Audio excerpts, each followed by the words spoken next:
এবার চীনের পানি বোমায় আতঙ্কিত ভারত, কি করবেন এবার নরেন্দ্র মোদী?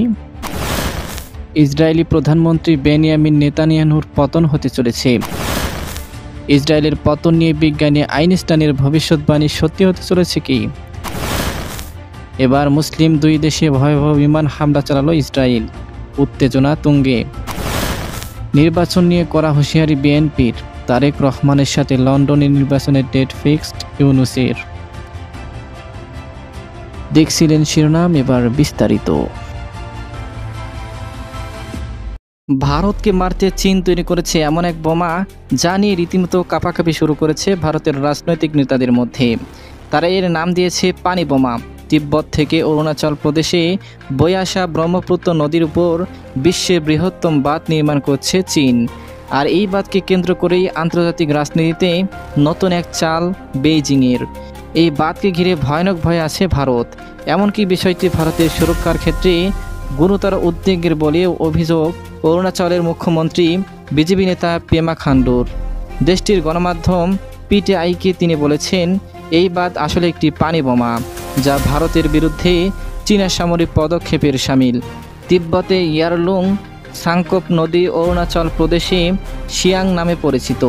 সিয়াং আরও নিচে নেমে এসেছে ভারতের ব্রহ্মপুত্র। দিল্লির আপত্তি উড়িয়ে 2015 সাল থেকেই ওই নদীতে এই বাঁধ নির্মাণ করছে বেইজিং। এতে দ্রুত নামছে পানির স্তর।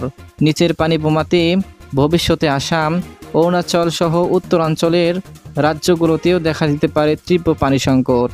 সে কারণে সরাসরি বিষয়টিকে দেশের নিরাপত্তার সাথে জড়ালেন মুখ্যমন্ত্রী। তিনি সাফ জানিয়ে দিয়েছেন যে চীনকে বিশ্বাস করা যায় না, তারা যা খুশি করতে পারে। তার অভিযোগ, ভরা বর্ষায় পরিকল্পিতভাবে বিশাল বাঁধের গেট খুলে দিতে পারে চীন। এতে করে বিপুল জলরাশি হঠাৎ করেই নেমে এলে ডুবে যাবে অরুণাচলের টুটিং, ইংকুইং এবং পশ্চিম ঘাটের মতো শহর। এগুলোর অস্তিত্ব বিপন্ন হয়ে পড়তে পারে বলে শঙ্কিত মুখ্যমন্ত্রী। বিশেষ করে অরুণাচল প্রদেশের আপার সিয়াং এবং পূর্ব সিয়াং জেলার মধ্য দিয়ে প্রভাবিত সিয়াং নদীর পানি গত কয়েক বছর বেশ কয়েকবার অস্বাভাবিকভাবে বেড়েছে এবং কমেছে, যার সরাসরি অভিযোগ উঠেছে বেইজিংয়ের ওপর। চীন আন্তর্জাতিক পানি চুক্তিতে স্বাক্ষর করেনি, সে কারণে আন্তর্জাতিক কোনো নিয়ম মেনে চলতে বাধ্য নয় চীনের প্রেসিডেন্ট শি জিনপিং। ব্রহ্মপুত্রের বাঁধ তৈরিতে $13,700 কোটি খরচ হতে পারে। বিশ্বের আর কোনো প্রকল্পে এত বড় এবং বিপুল পরিমাণ অর্থ ব্যয় করা হয়নি। চীনা প্রকল্পে উদ্বিগ্ন ভারত শঙ্কা প্রকাশ করেছে যে এতে করে ব্রহ্মপুত্রের পানির নিয়ন্ত্রণ চলে যাবে বেইজিংয়ের হাতে, যার ফলে বিপাকে পড়তে পারে উত্তর পূর্ব ভারত। এমনকি চীনা বাঁধ ব্রহ্মপুত্রের স্বাভাবিক প্রবাহকে রুখে দিয়ে বর্ষায় উজানের দিকে আরও পানি ছেড়ে দিতে পারে বলে শঙ্কিত ভারতীয়রা। আবার শুকান সময়ে পানির অভাবও দেখা। ফিলিস্তিনে ইসরায়েলি বর্বরতার কারণে চরম রাজনৈতিক সংকট ও আন্তর্জাতিক সমালোচনার মুখে পড়েছে নেতানিয়াহুর নেতৃত্বাধীন ইসরায়েল সরকার। অভ্যন্তরীণভাবে দুর্বল হয়ে পড়েছে এই রাষ্ট্র, এমনটাই মনে করছেন অনেক ইসরায়েলি নাগরিক। তবে এই চিত্র নতুন কিছু নয়। আজ থেকে প্রায় 8 দশক আগেই এমন পরিণতির আভাস দিয়েছিলেন বিশ্বের অন্যতম প্রখ্যাত বিজ্ঞানী আলবার্ট আইনস্টাইন। ফিলিস্তিনের গাজা উপত্যকায় হামাসের হামলার পর শুরু হয় ইসরায়েলের ভয়াবহ গণহত্যা। প্রতিদিন বোমাবর্ষণে ক্ষতবিক্ষত হচ্ছে নারী ও শিশুর দেহ। এসব দৃশ্য গোটা দুনিয়ার বিবেকবান মানুষকে নাড়া দিচ্ছে। এমন বাস্তবতায় ফের সামনে এসেছে আইনস্টাইনের সেই ঐতিহাসিক সতর্কতা। 1948 সালে ইসরায়েল রাষ্ট্রের প্রতিষ্ঠার 1 দশক আগেই আইনস্টাইন বলেছিলেন, প্রস্তাবিত ইহুদি রাষ্ট্রের ধারণা মূলত ইহুদি জাতীয়তাবাদের চেতনা বিরোধী। দ্বিতীয় বিশ্বযুদ্ধের সময় হিটলারের নস্যি নিপীড়নের শিকার হয়ে যুক্তরাষ্ট্রে আশ্রয় নেওয়া এই পদার্থবিদ সহিংস জাতীয়তাবাদ ও ফ্যাসিবাদ বিরোধী মনোভাবের জন্য সুপরিচিত ছিলেন।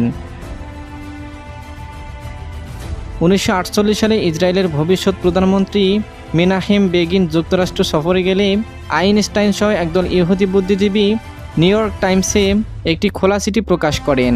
সেখানে বেগিনের হেরত পার্টিকে সরাসরি নছি ও ফ্যাসিস্ট সংগঠনের সঙ্গে তুলনা করা হয়। ওই পার্টিরই উত্তরসূরি বর্তমান লিকুদ পার্টি, যার নেতৃত্বে রয়েছেন বেনিয়ামিন নেতানিয়াহু। ইসরায়েলের রাষ্ট্র প্রতিষ্ঠার আগের সহিংস ঘটনার বিরোধিতা করে 1952 সালে দেশটির রাষ্ট্রপতি হওয়ার প্রস্তাব ফিরিয়ে দেন আইনস্টাইন।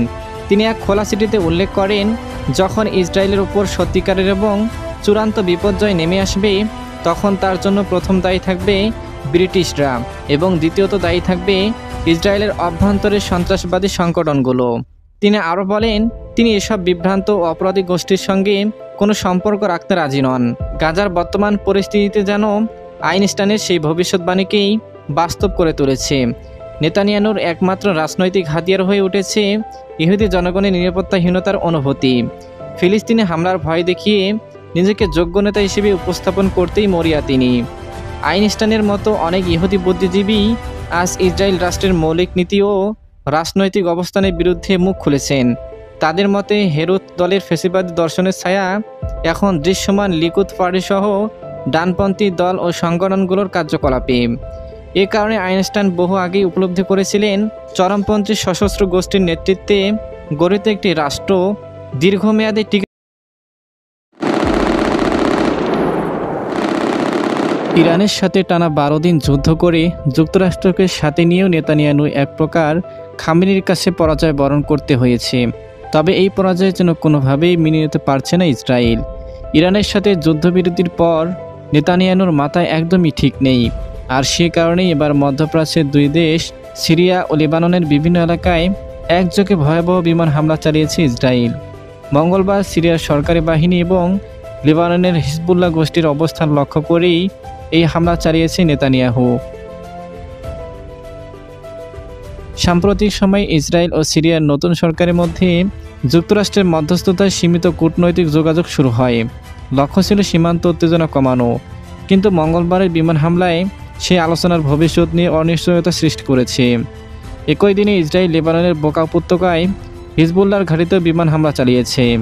অঞ্চলটি ইরান সমর্থিত ও সশস্ত্র গোষ্ঠীর অন্যতম শক্তি ঘাঁটি হিসেবে পরিচিত। তবে কি এবার সিরিয়া ও লেবাননকে টার্গেট করেছে ইসরায়েল? লেবাননের কর্মকর্তারা বলছেন, ইরানের সাথে পরাজয়ের পর হিজবুল্লাহকে নিরস্ত্র করতে ইসরায়েল ধারাবাহিক চাপ তৈরি করছে। নভেম্বর মাসে লেবাননের সবচেয়ে প্রাণঘাতী যুদ্ধ শেষে একটি হালকা যুদ্ধবিরতি চুক্তি স্বাক্ষরিত হয়, যার অন্যতম শর্ত ছিল হিজবুল্লাহ নিরস্ত্রীকরণ। কিন্তু এই চুক্তি এখন হুমকির মুখে পড়েছে। ইসরায়েলের প্রতিরক্ষামন্ত্রী ইসরায়েল কাটস মঙ্গলবার এক বিবৃতিতে বলেন, এই হামলায় হিজবুল্লাহ এবং লেবাননের সরকারের উভয়ের জন্য স্পষ্ট বার্তা। ইসরায়েল তার সামরিক শক্তি পুনর্গঠনের জন্য যে কোনো চেষ্টার বিরুদ্ধে সর্বোচ্চ প্রতিক্রিয়া জানাবে। এছাড়া ইসরায়েলের উত্তর সীমান্ত নিরাপদ রাখতেই এই অভিযান চালানো হয়েছে বলেও জানান তিনি। ইরানের সাথে যুদ্ধবিরতির পর থেকে ইসরায়েল, সিরিয়া এবং লেবাননের মধ্যে জটিল রাজনৈতিক ও সাম্প্রদায়িক পরিস্থিতি বর্তমানে আরও উত্তপ্ত হয়ে উঠেছে। বিশেষত সিরিয়ার দ্রুজ অঞ্চল ও লেবাননের হিজবুল্লাহর উপর একযোগে হামলার ইঙ্গিত দিচ্ছে। সামনে আরও সংঘর্ষের আশঙ্কা রয়েছে। পরিস্থিতি নিরসনে আন্তর্জাতিক কূটনৈতিক প্রচেষ্টা কতটা ফলপ্রসূ হবে এখন সেটাই দেখার। আগামী জাতীয় সংসদ নির্বাচন ঘিরে ডিসেম্বরের মধ্যেই সব প্রস্তুতি সেরে ফেলতে বলছে অন্তর্বর্তী সরকার। যদিও সব কিছু ঠিক থাকলে ফেব্রুয়ারিতে নইলে এপ্রিলে শুরু হতে পারে একাদশ জাতীয় সংসদ নির্বাচন। তবে যে কোনো মূল্যে ফেব্রুয়ারিতেই নির্বাচন আয়োজন চায় বিএনপি। এর ব্যতিক্রম কোনো মতে মানতে নারাজ দলের হাইকমান্ড। এ বিষয়ে দলের মহাসচিব মির্জা ফখরুল ইসলাম আলমগীর জানান, শান্তিপূর্ণভাবে গণতন্ত্রের দিকে এগিয়ে যাচ্ছে দেশ। তবে 2026 সালের ফেব্রুয়ারি মাসেই নির্বাচন হতে হবে। দলের ভারপ্রাপ্ত চেয়ারম্যান তারেক রহমান লন্ডনে প্রধান উপদেষ্টার সঙ্গে বৈঠক করে নির্বাচনের সময় ঠিক করেছেন। এর ব্যতিক্রম কোনোভাবেই মানা হবে না। সোমবার রাজধানীর নয়াপল্টনের দলের কেন্দ্রীয় কার্যালয়ের সামনে বিক্ষোভ সমাবেশে এই হুঁশিয়ারি দেন বিএনপি মহাসচিব। দলের ভারপ্রাপ্ত চেয়ারম্যান তারেক রহমানের বিরুদ্ধে মিথ্যাচার, অপপ্রচার এবং মিটফোর্ড এলাকার প্রকাশ্যে লালচান্দা সোহাগকে হত্যার দৃষ্টান্তমূলক শাস্তি দাবিতে এ কর্মসূচিতে আয়োজন করে ঢাকা মহানগর উত্তর ও দক্ষিণ বিএনপি। ফকিরাপুল থেকে কাকরাইলের নাইট অ্যালিং মোড় পর্যন্ত মহানগর বিএনপির বিভিন্ন ওয়ার্ড থেকে নেতাকর্মীরা এই বিক্ষোভ কর্মসূচিতে অংশ নেন। পরে মিছিলটি বিজয়নগর দিয়ে প্রেস ক্লাবে গিয়ে শেষ হয়। মির্জা ফখরুল বলেন, নির্বাচনের সময় নির্ধারণের পর থেকে ষড়যন্ত্রকারীদের মাথা বিগড়ে গেছে। লন্ডনে যে সিদ্ধান্ত হয়েছে সেই সময়টাতেই নির্বাচন চান তিনি। জনগণের খাওয়া পড়ার ব্যবস্থা ও চাকরির সংস্থান করতে চায় বিএনপি। কোনো ষড়যন্ত্রের ফাঁদে পা দেওয়া যাবে না বলেও নেতাকর্মীদের সতর্ক করেন বিএনপির মহাসচিব।